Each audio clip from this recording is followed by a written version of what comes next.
que notre pasteur n'est pas là et qu'il a bénéficié des vacances et il se retrouve aux États-Unis avec toute sa famille. Et à ce titre, vous allez devoir me supporter pendant quelques semaines. Notre message de ce jour, de ce matin, porte sur les passages bibliques contenus dans l'Évangile selon Matthieu, au chapitre 11, versets 28 à 30. Venez à moi, vous tous qui êtes fatigués et chargés, et je vous donnerai du repos. Prenez mon joug sur vous et recevez mes instructions, car je suis doux et humble de cœur, et vous trouverez le repos pour vos âmes. Car mon joug est doux et mon fardeau léger. Excuse-moi, est-ce que tu peux répéter juste Matthieu 11, 28 à 30.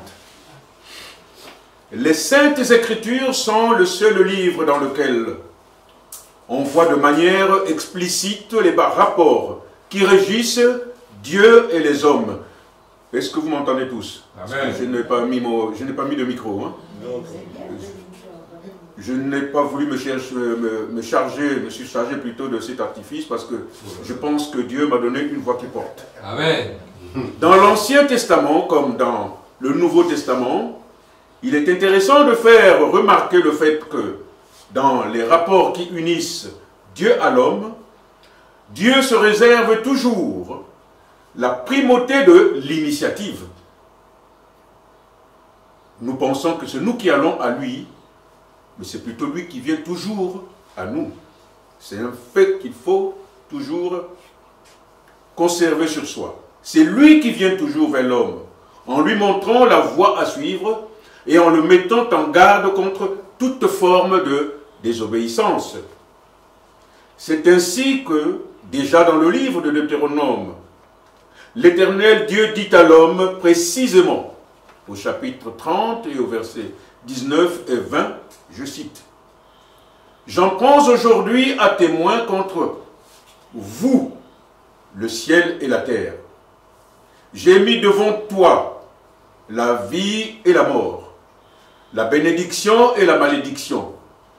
Choisis la vie afin que tu vives, toi et ta postérité, pour aimer l'Éternel, ton Dieu, pour obéir à sa voix et pour t'attacher à lui. » Et le Seigneur Jésus-Christ, en s'adressant à la foule, dit, je cite, « Venez à moi, vous tous qui êtes fatigués et chargés, et je vous donnerai du repos. Prenez mon joug sur vous et recevez mes instructions, car je suis doux et humble de cœur, et vous trouverez le repos pour vos âmes. Car mon joug est doux et mon fardeau léger. » Concernant les mêmes passages bibliques, on peut lire dans la Bible « Semeur ce qui suit », je cite, « Venez à moi, vous tous qui êtes accablés, sous le poids d'un lourd fardeau, et je vous donnerai du repos. Prenez mon joug sur vous et mettez-vous à mon école, car je suis doux et humble de cœur, et vous trouverez le repos pour vous-même. Oui, mon joug est facile à porter et la charge que je vous impose est légère. » Mais dans ces passages de Jésus-Christ adressés à la foule, et objet de notre message d'aujourd'hui, un terme retient notre attention. Il s'agit du terme « joug ». Et que signifie ce mot « joug » qui revient dans ces passages? En effet, le joug est une pièce de bois qu'on ajustait par sa face intérieure, généralement creuse, à la tête ou à la nuque des bœufs accouplés, attelés à un véhicule, à une charrue. En hébreu et en grec, le mot joug désignait souvent une paire d'animaux attachés ainsi. On le voit dans 1 Roi, chapitre 19, verset 19. Au sens figuré, le même terme est synonyme de fardeau, symbolise la suggestion. Ces passages bibliques sont d'un grand intérêt en ce qu'ils nous permettent de comprendre la symbolique du terme joug, en même temps qu'ils nous font prendre conscience de la nécessité de l'homme d'épouser le joug du Seigneur que de rester sous le joug du monde dans lequel nous sommes surchargés et accablés des fardeaux vains de ce monde. Ainsi, pour mieux appréhender l'importance de ces passages, nous allons examiner dans une première partie ce qu'il convient de faire en vue de prendre le joug de Jésus-Christ, tandis que dans la deuxième partie, nous analyserons les différences qui existent entre les deux formes de joug, et enfin, dans une dernière partie, nous traiterons de l'obstacle majeur qui nous empêche à nous mettre sous le joug de Jésus-Christ. Que dois-je faire pour prendre et me mettre sous le joug de Jésus-Christ? Et qui seulement doit le prendre? En écoutant l'appel du Seigneur Jésus-Christ et accepter son invitation, tout simplement, voilà ce qu'il y a lieu de faire. Écouter l'appel du Christ et accepter simplement son invitation. Tous les croyants en Jésus-Christ ont chacun entendu cet appel et ont accepté l'invitation qui consiste à suivre Jésus en se mettant à son école. Cela s'est sûrement fait de multiples façons, soit au travers de nos parents qui étaient déjà chrétiens, soit au travers d'un ami, soit au travers d'une église, soit au travers d'un évangéliste missionnaire, ou soit au travers de la lecture d'un passage biblique. La Bible déclare dans l'Épître aux Romains, en son chapitre 9, plutôt 10, versets 9, 10 et 11, je cite, « Si tu confesses de ta bouche le Seigneur Jésus, et si tu crois dans ton cœur que Dieu l'a ressuscité des morts, tu seras sauvé. Car c'est en croyant du cœur qu'on parvient à la justice, et c'est en confessant de la bouche qu'on parvient au salut, selon ce que dit l'Écriture. Quiconque croit en lui ne sera point confus. » Et c'est cet acte que nous avons tous effectué en notre conversion. La conversion est l'acte par lequel un individu accepte de porter sa croix et décide de suivre Christ et de se mettre sous son joug, de se mettre à son école, de se mettre sous son autorité. Il faut souligner le fait que cet appel que le Seigneur Jésus-Christ fait n'est pas restrictif. Il concerne tous les hommes sur terre, nantis ou non nantis, pourvu que vous soyez fatigués et chargés. Il s'agit de tout individu, riche ou pauvre, qui ressent le besoin d'un sauveur. Ce passage biblique est clair en ce que on peut lire « Venez à moi, vous tous qui êtes fatigués et chargés. » Ce n'est pas tout le monde qui va à Christ, c'est ceux qui ressentent ce besoin de se décharger des fardeaux que nous avons les uns les autres. À notre conversion, nous étions obligés de quitter le joug sous lequel nous étions plongés à notre venue sur terre, pour prendre celui du Seigneur Jésus-Christ. Et nous en avons senti non seulement le besoin nécessaire, mais bien plus la différence. Et quelle est effectivement, ça c'est notre deuxième partie, quelle est la différence qui existe entre le joug de Jésus-Christ et celui que le monde nous sert? Bien évidemment, la différence est grande, qu'on ne peut même les comparer. En effet, lorsque nous étions non-croyants en Christ et que nous vivions sous la domination du monde, nous faisions beaucoup de choses répréhensibles qu'aujourd'hui nous-mêmes réprouvons. Il suffit simplement de temps en temps de regarder dans notre rétroviseur personnel pour avoir honte de certaines choses que nous avions faites bien avant notre conversion. Et quelles sont ces choses sous le joug duquel nous obéissions, nous étions enchaînés? À ce propos, écoutons ce qu'en dit l'apôtre Paul dans son épître aux Romains, en son chapitre 1 et au verset 28 à 32.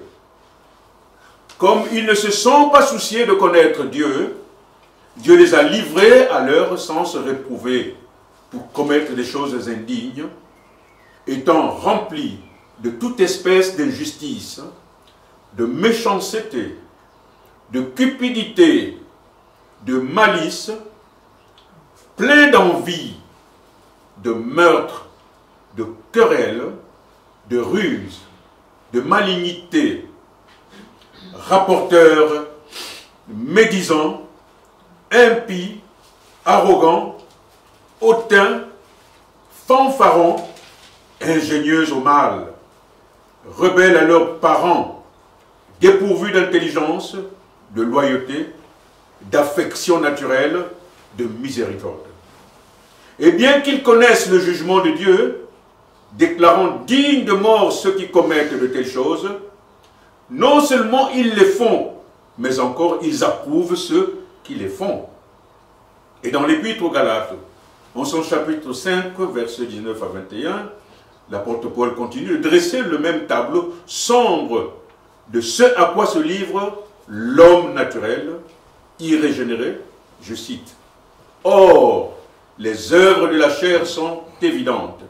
Ce sont la débauche, l'impureté, le dérèglement, l'idolâtrie, la magie, les rivalités, les querelles, les jalousies, les animosités, les disputes, les divisions, les sectes, l'envie, l'ivrognerie, les excès de table et les choses semblables. Je vous dis d'avance, comme je l'ai déjà dit, que ceux qui commettent de telles choses n'hériteront point le royaume de Dieu. Tous ces péchés nous accablent et nous absorbent dans notre vie quotidienne, bien que parfois nous n'en soyons pas toujours conscients. Ils nous empêchent de mener une vie de pleine communion avec Dieu.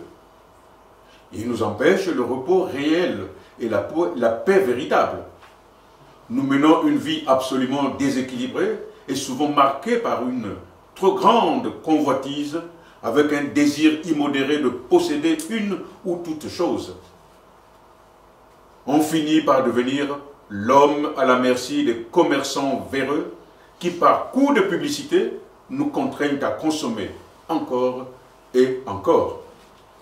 C'est ainsi, le Seigneur Jésus, compatissant en voyant le niveau de souillure de la foule et son état de délabrement, adresse cet appel, ô combien salutaire, en disant « Venez à moi, vous tous qui êtes fatigués et chargés, prenez mon joug sur vous, car il est léger à porter. » Il faut noter qu'à la différence du joug que le monde offre à celui de Jésus-Christ, celui-ci est effectivement doux et léger, car une vie en Jésus-Christ nous donne l'assurance d'une vie meilleure et sûre, nous procure la paix que lui seul est capable de nous donner, mais que le monde ne connaît pas.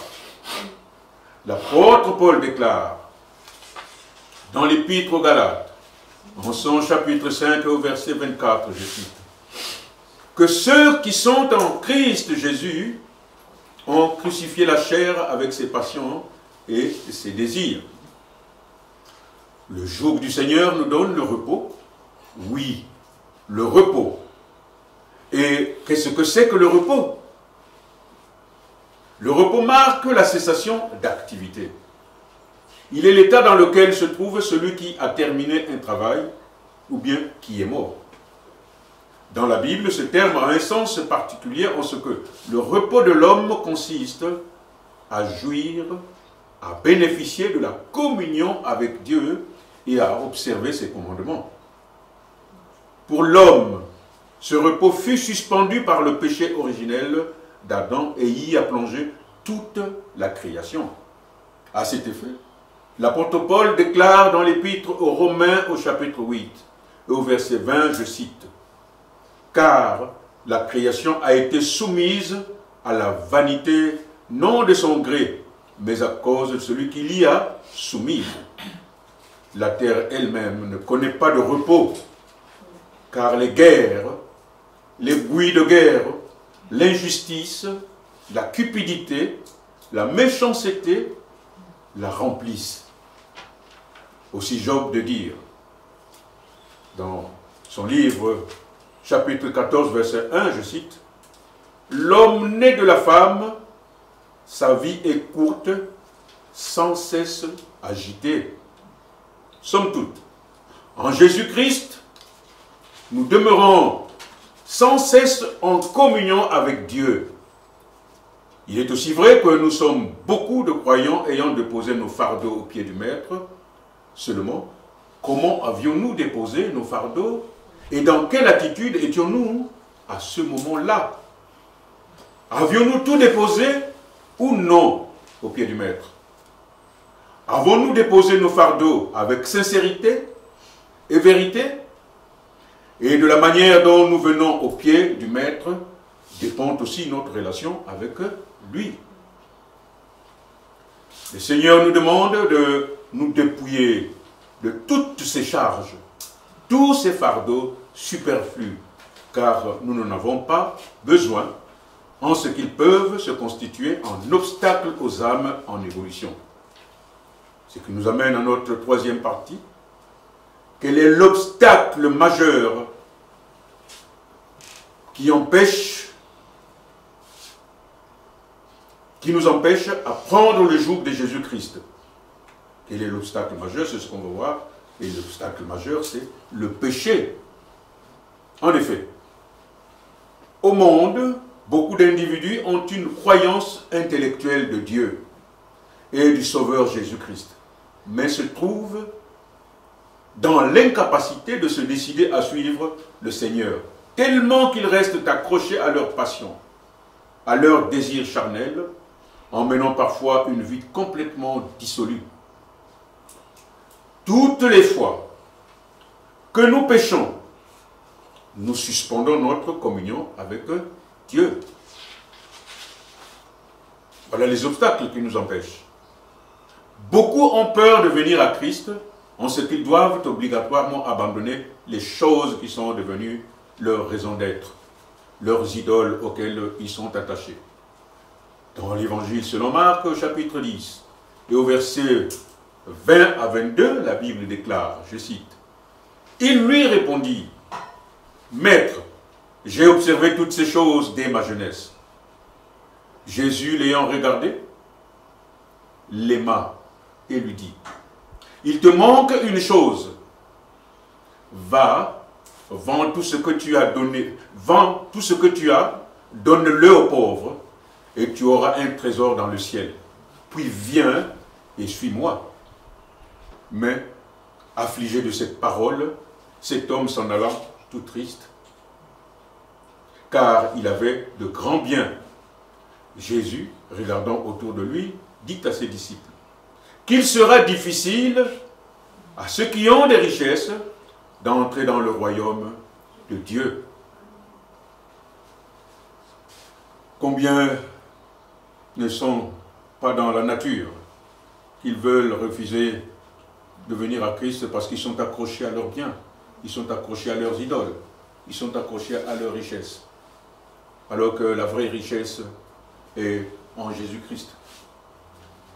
Je connais, sinon nous connaissons tous, des gens qui, et pourtant quand vous les voyez, ils sont nantis dans cette société humaine, mais manquent de paix de cœur malgré eux.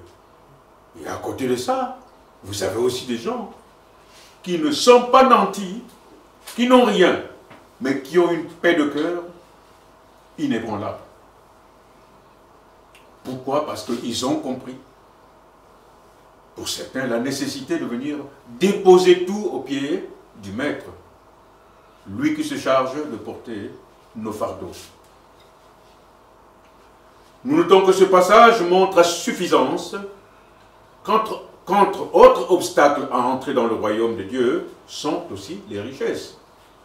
Il y a d'autres témoignages, ceux des chrétiens ou des chrétiennes qui ont abandonné la voie du Seigneur pour le monde afin d'assouvir leurs passions ou leurs désirs charnels auxquels ils étaient restés attachés.